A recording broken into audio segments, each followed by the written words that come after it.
Saturne, cette fonction, cet archétype, hein, c'est une grande force signifiante qui impose, qui donne des limites à tous les systèmes d'organisation. Les limites peuvent être extérieures ou intérieures.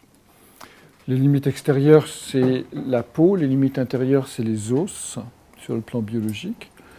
Sur le plan événementiel, les limites extérieures, c'est le principe de réalité, c'est-à-dire ce sont tous le sentiment d'être confronté à l'existant et de devoir tenir compte de cet existant-là. Donc Saturne a profondément ce sens qu'il faut négocier avec le réel, qu'il faut tenir compte du réel.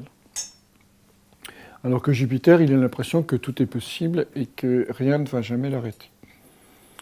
Donc si Jupiter pêche par excès d'optimisme, Saturne va pêcher par excès de pessimisme. Et il ne va pas vous dire que c'est du pessimisme, il va vous dire qu'il est réaliste.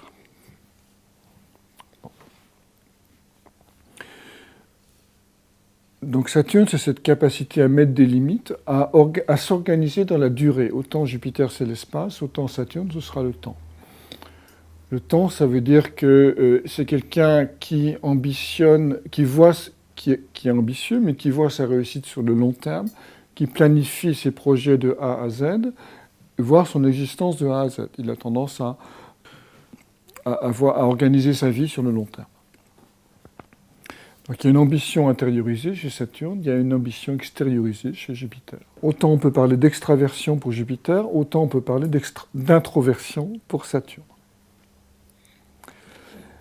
Alors, évidemment, la qualité saturnienne, c'est la capacité d'aller à l'essentiel et de hiérarchiser les urgences, de séparer le subsidiaire de l'essentiel, ou l'essentiel du subsidiaire. Donc, sa grande qualité, c'est la structure. Il va donner de l'ordre.